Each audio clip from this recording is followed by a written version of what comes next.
All right, you entered a plea of guilty on May 23rd. According to your plea bargain agreement, punishment is to be assessed at a cap of 7 years in the prison. There's a $1,500 fine in the state. Okay, hold up. A guilty plea with a 7-year cap and a $1,500 fine. That's a serious deal, especially considering what's about to unfold. But the real twist, the state is staying silent. That might sound neutral, but in court, silence speaks volumes. Stick around, it's not as simple as it looks. Is silent on your application. Have both parties had a chance to review the PSI report? We have, Judge.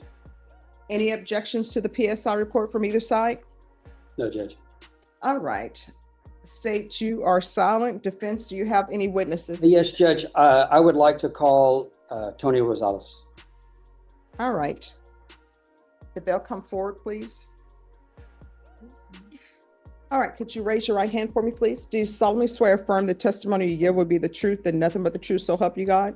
Yeah. All right, you can lower your hand, state your name for the record. Antonio Rosales. All right. And Judge, if I could, I guess, kind of give you some backstory, and I'm sure Megan will let me know if I missed any facts. So this incident took place in 2022. My client was a driver of a car. There were several other young men in the car with him with this incident who participated in this. Subsequent to that incident, my client had been, I guess, arrested, and then Mike Beliveau had represented him. That charge had been dismissed. Okay. Since that time, Ethan he got a job. He became a licensed security guard, passed his level 3, and was, I think, had turned his life around from this incident. And then this charge came back up, and that's what brings us here today. So I can be sure.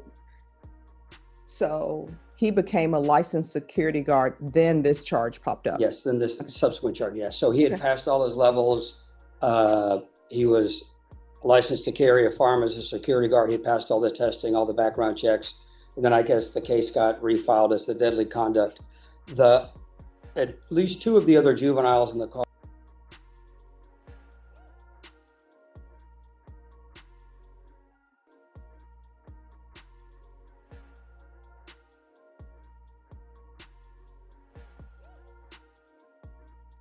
with him, I think subsequently have been arrested and charged with capital murder. Okay, which is why he's here as a co-defendant on the deadly conduct charge. So obviously the boys he was with that night, and it's noted in the offense report, he after work had gone to this Nathan kid's house, and that's how he ended up being involved in this situation. And the capital murder charge has absolutely nothing to do with this offense. No. So I guess what I just wanted to point out to the court is, since his incident in 2022, Ethan has turned his life around, has a good, productive job. He's still working as a security guard, not carrying a firearm, but just a lower level of security guard. And the reason I wanted his dad up here is to speak to a couple things. First of all, about the changes in Ethan since then, and also about the job opportunities he's got. So may I proceed? Yes. So Tony, I know you and I have had several conversations about Ethan and what happened that night. Can you tell the court what sort of attitude or behavior you've seen out of Ethan since this incident back in 2022? Before and since this incident, I mean, that night he used very, very poor judgment. I mean, he made a very bad decision, but he acknowledges it. His family acknowledges. We all acknowledge what he did, and like I said, like you just said, you know, we all assumed it was resolved, and we can start trying to remove this from him, and he proceeded to get his commission with the state. He, in fact, the day he was arrested with the indictment, he was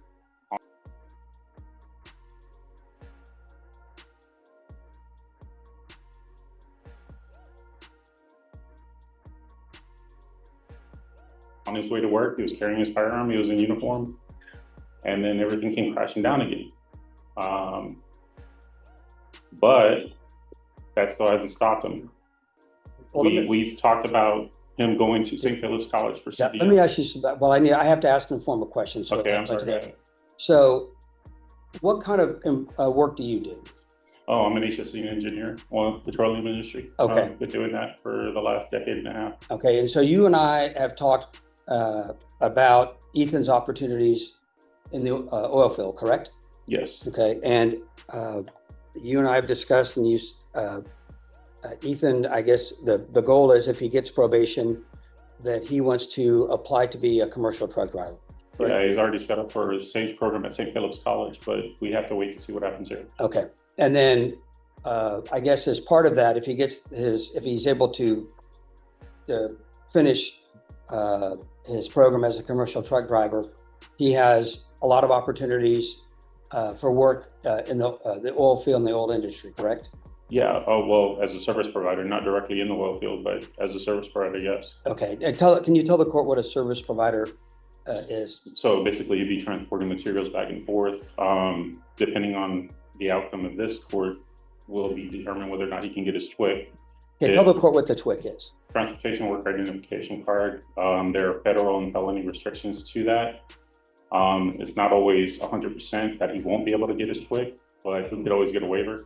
The thing is it will limit his opportunities to be able to get a TWIC card if he doesn't get a waiver approved. That means he can still work with a CDL. He just won't have as much opportunities for advancement as he normally would.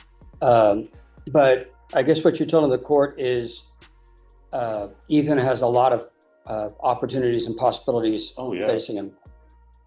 Correct? Yes. Okay. And I guess I didn't see any violation reports or anything that's been filed. I guess, has Ethan been living with you since the incident? 100%. Yeah. I mean, all he does is work and come home and play on the Xbox. I mean, that's basically all he does. Okay. So you haven't had any problems with him since then? Okay. And I guess, are you asking the court to give him an opportunity at probation? Absolutely. I mean, he's not been in trouble before this or since this. And we went over the PSI together, right? And you saw how serious the offense was, right? Yes, and I would not. I mean, it's hard for me to say because obviously I want to do everything. I mean, I've got a private lawyer. I did everything I can to try to keep him out of jail, keep him out of prison, because that's not where he belongs. But to be honest with you, I read it and I understand what he did, and even as his father, I still can't say that I wouldn't have the same feelings or make the same statement that they made in the PSI. Well, I think it's good that you're honest about this situation and recognize the severity of the situation, but also understand that, hopefully, given the opportunity, Ethan can be successful. Yes, sir. Okay, that's all I have, Judge. And Judge, I had given these to Megan. These are just some of his withholding stuff and some of the state licensing stuff. Thank you. All right. That's all I have. May I ask a question? Of course. All right.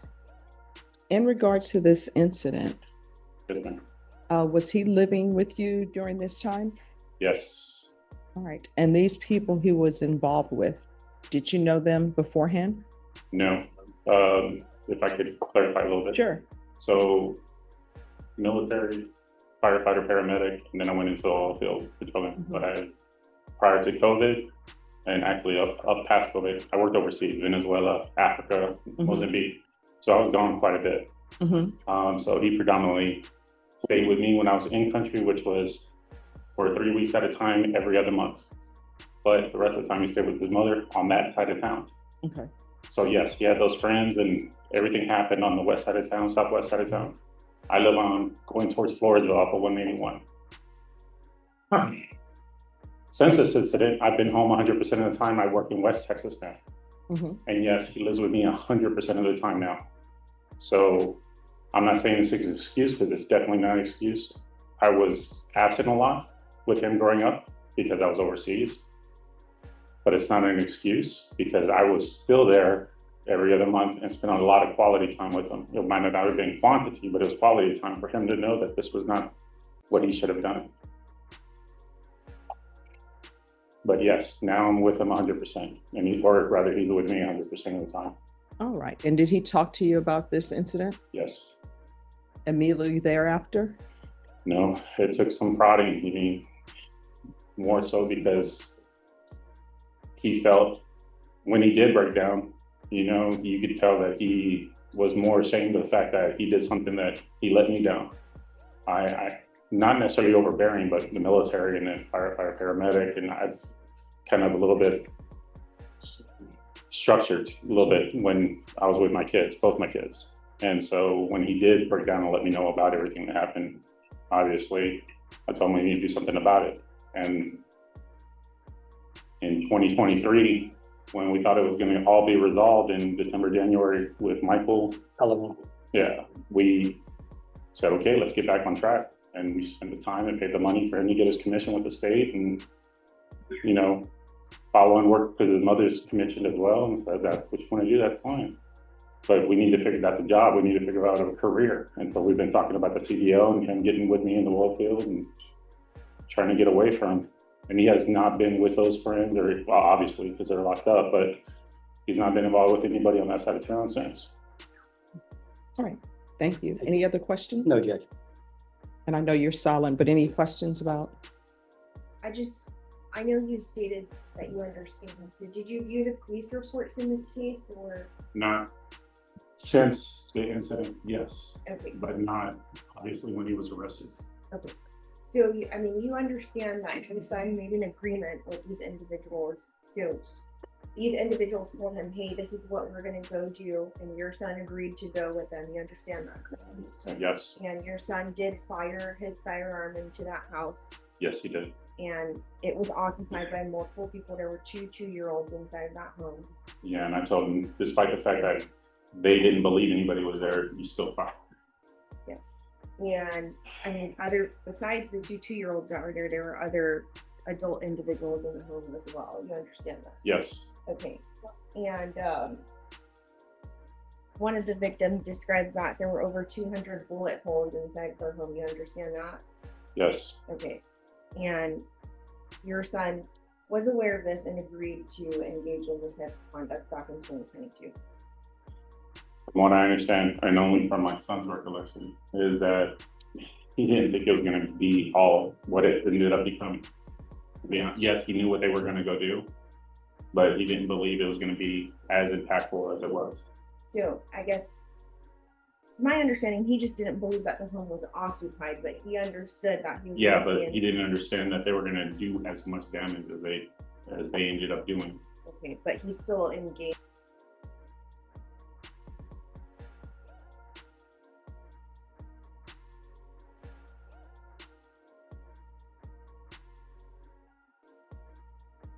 Yes. Shooting the firearm. Yes. He passed away. Are there any other questions?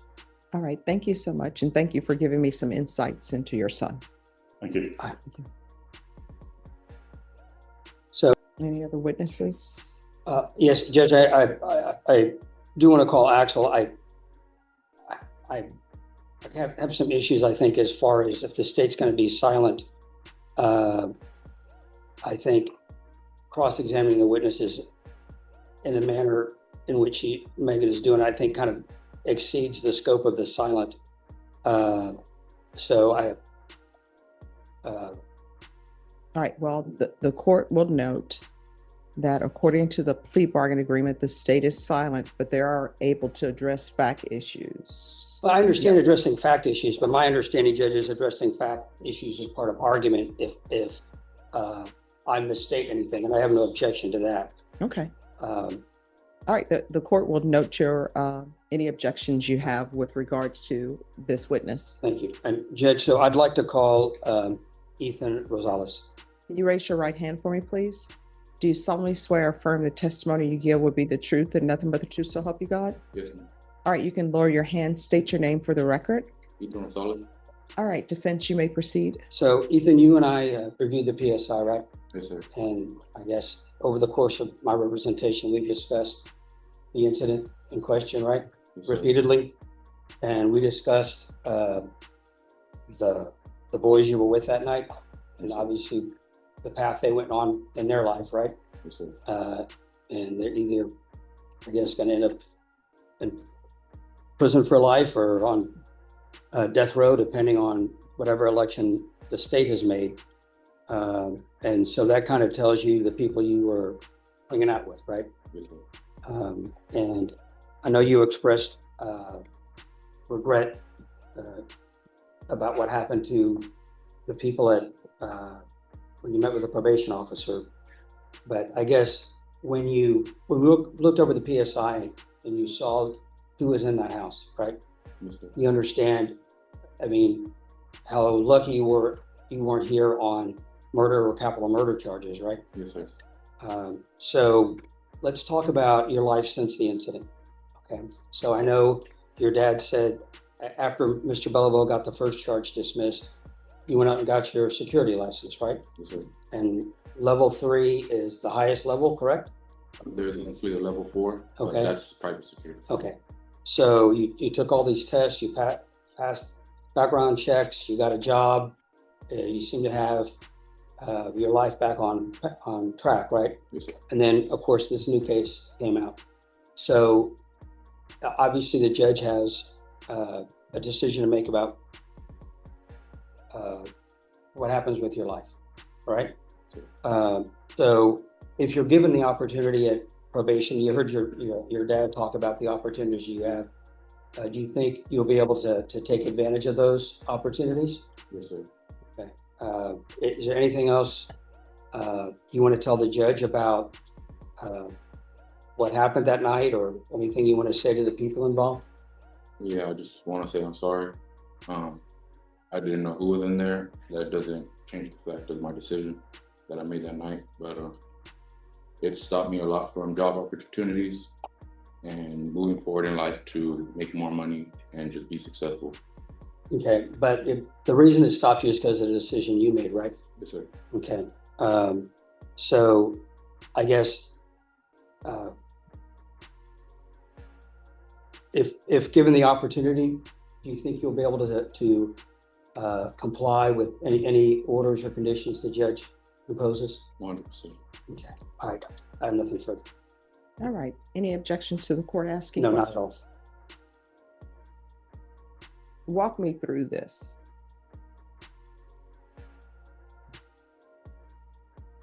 Friends come to you. Were they your friends? If I thought they were, All right. So how did you meet them? How did you all become friends? just growing up in the school, playing basketball at the park, stuff like that. All right. Were these your only friends? You know, I have more friends. All right. So explain to me how this happened. You have some friends who come to you. So they come to you, and what do they say? About that night, Yes. I ended up going to their house and they let me know. All right. So you go to their house. Did they call to you and say, hey, come over, let's have, let's meet? Or how did it come to be that you ended up at their home? I was just getting off of work. I ended up stopping by their house. They let me know. All right. So you stop by their house. I like to do things step by step. So you stop by their house. What do you do when you get there? Are you all playing Video games. Yes. video games? And so you're playing video games, and tell me how the conversation goes. I guess they had information of somebody who was in that house, basically, and it was down the street. So we just get caught up. Well, no. Because I'm trying to figure things out, and I'm trying to figure out what your mindset is. I think your attorney and other people, if somebody comes to them and say, hey, we're playing video games, but come with me. We're going to go shoot up this house. Here's your gun. Let's go shoot up this house. I'm trying to figure out what your mindset was in all of that. So you're playing video games. Were you drinking? Man. All right. So you're not drinking. You're sober. Were they drinking? No. So they're not drinking. They're sober. So how does the conversation go? It was more of a retaliation thing. No. I mean, what's the conversation? You're sitting, you're playing video games. Maybe somebody's, talking trash about, you can't win. I beat you. then what's the next conversation? Hey, there's a person down the street. We don't like that person. We're going to go shoot up their house. We want you to come with us. I'm trying to figure out how the conversation went from you're playing video games. Maybe you all are trash talking to each other about I'm beating you. You can't win. You know, I trash talk during Mortal Kombat. So you're playing the video game. How does the conversation go? Who says, and if you don't want to name names, you don't have to name the specific names, but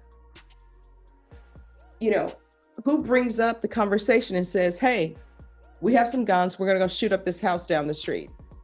How does that conversation happen? So I was at work. I got there. We were playing games. They let me know that they had information from. Who's they? So what she's at, what she's trying to get is specific of the conversation. Names. Yeah, who brought it up? I would say Chris.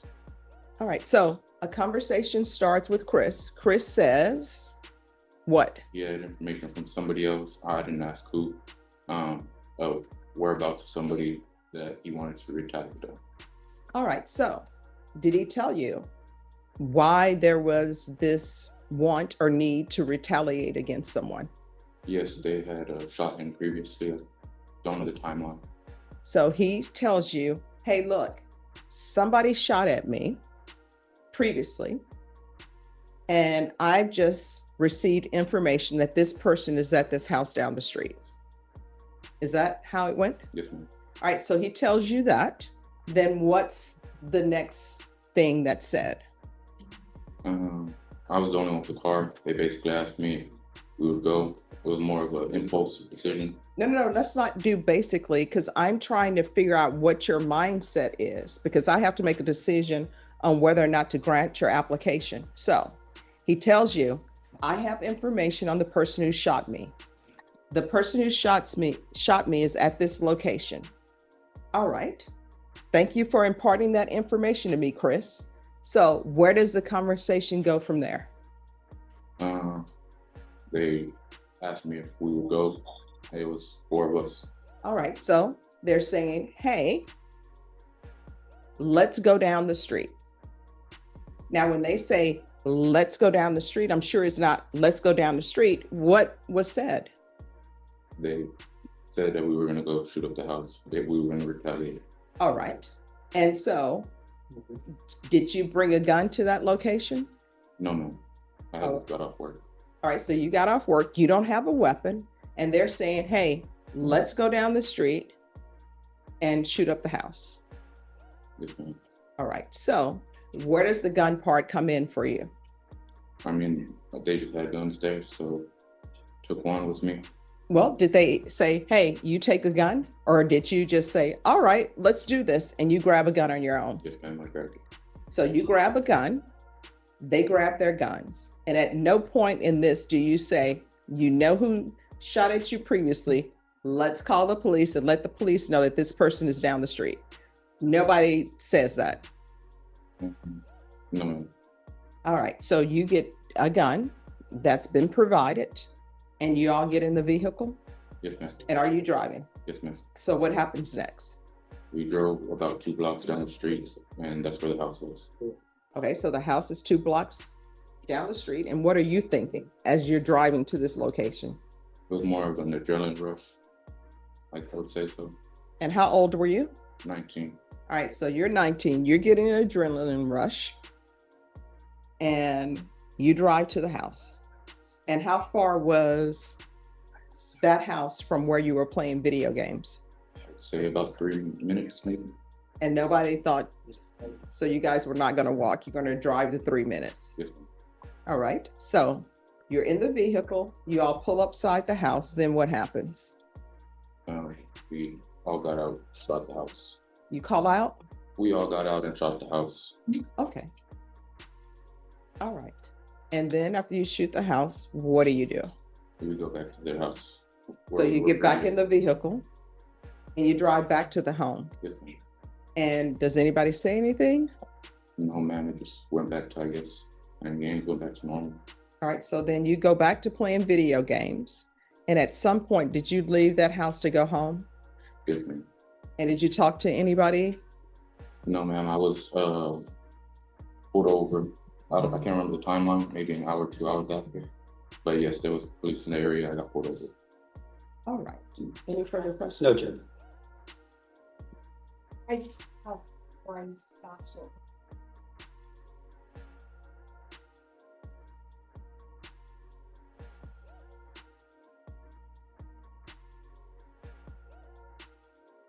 So it's smoke bombs. So I guess when you were pulled over, you didn't immediately stop, isn't that correct? Okay, you ended up in a crash, right? And you're saying that that firearm did not belong to you, you got it from the other people that you were hanging out with? Yes, ma'am, but I did take it with me. Okay, and it was located in your car, right? And then you told police on that day that you threw it out because you didn't want to get caught with it, is that correct? Yes, ma'am. All right, defense. I think it's just argument, Judge. All right, the court will hear argument. So, Judge, obviously this is a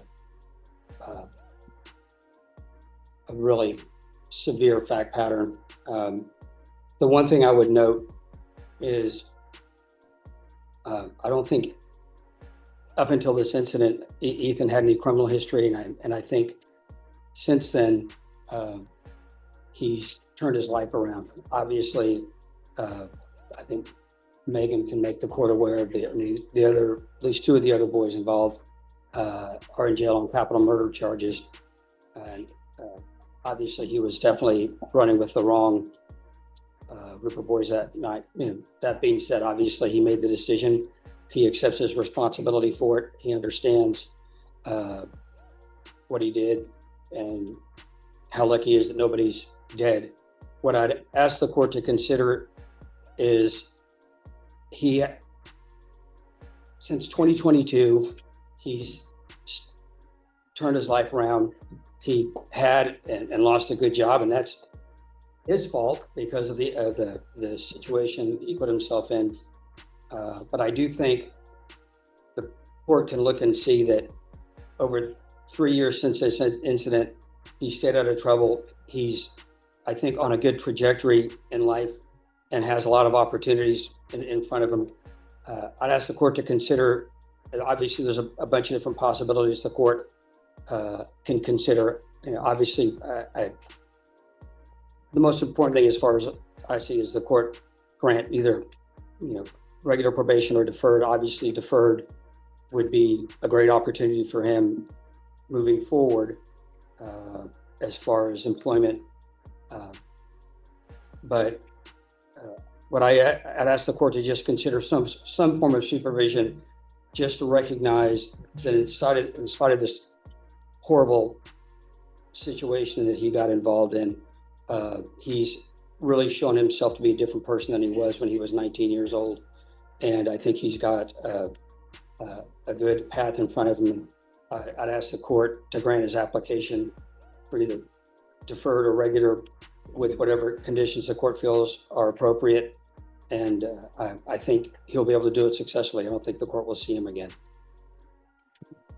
All right.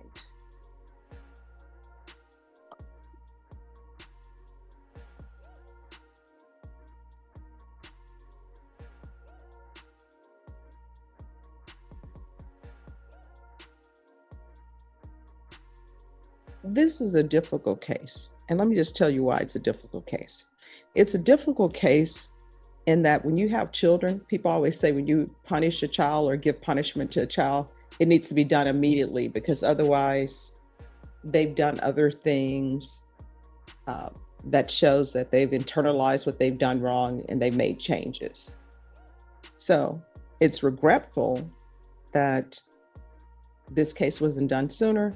And that's no fault through the prosecutors. And in this court, sometimes cases are not indicted. But here's my issue.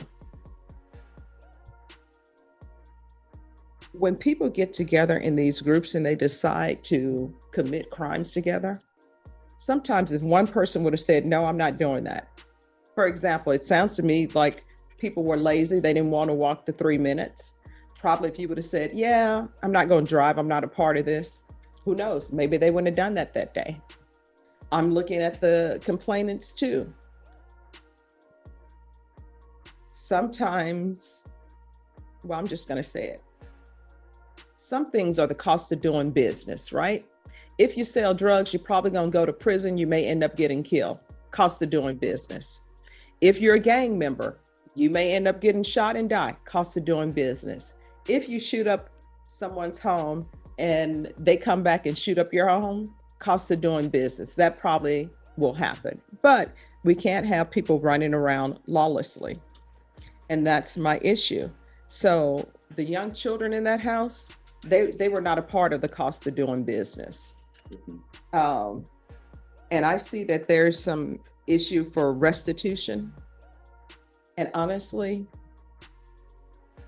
I don't want to give restitution to somebody who shoots at somebody else, and then somebody comes to their home to shoot up their home, and now you want restitution.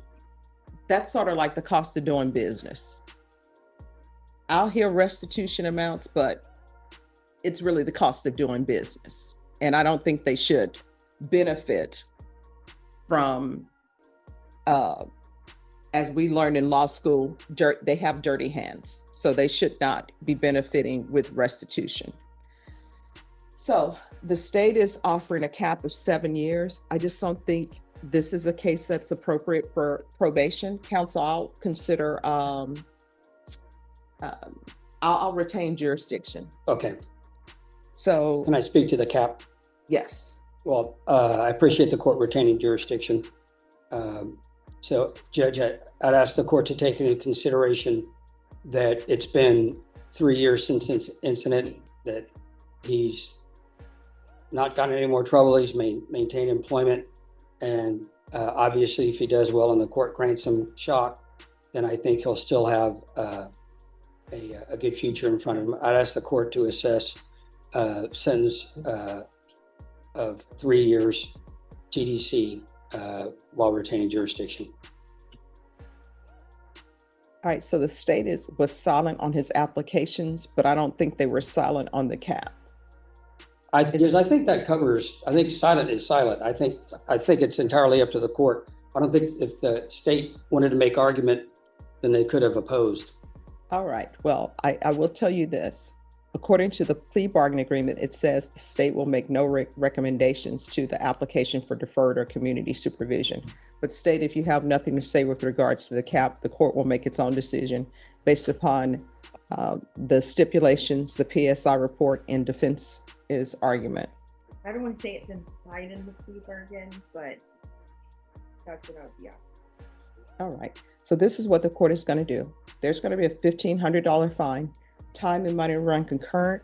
The court will sentence you to 4 years in the prison, give you credit for any time served. And with regards to the restitution, and I'm serious about with regards to the restitution, you really need to come to court with the clean hands. You can't be a part of this life and then want restitution. But state, was there any restitution? Judge Lee did give an amount to diet officer, the homeowner, and that was $15,740.65. But it says that the out-of-pocket actual expenses were $6,980. All right. So here's the question for the court: were there any receipts provided to defense counsel? No, Judge, and I guess if we get to a hearing on the motion to shock, I guess we can have a restitution hearing at that time. I mean, it sounds to me like they just provided an amount to probation. Here's my question: were there any receipts? To my knowledge, no, and there were none attached to the PSI. All right. So the court doesn't have any receipts before it with regards to restitution. So, Judge, I guess barring that, I mean, I don't think the court can impose restitution based upon estimates or just generic statements from the complainants. So at this point in time, the court does not have any concrete evidence, not even Have a seat. preponderance of the evidence. The court doesn't even have a preponderance of the evidence for restitution. So at this time, the court is going to say there's $0 for restitution. Is there anything else with regards to sentencing? No, Judge. All right, did you review the document entitled Trial Court Certification of Defendant's Rights to Appeal with your attorney? Did you understand it and sign it? Yes. All right, because this is a plea bargain agreement, because I followed your plea bargain agreement, and because you waive your right to appeal, you do not have the court's permission to appeal. Because this is a felony conviction, you're not allowed to own or possess any weapons or ammunition. If you have a question over what a weapon or ammunition is, you'll need to speak to an attorney. Do you understand? All right, off the record, here's the thing. If you strongly want the court to consider perhaps giving you shock probation, you had better show me something that you are doing while you are in custody at the prison. Do you understand? All right, good luck to you. There's any victim impact statement, you think? Is there a victim impact? Nope.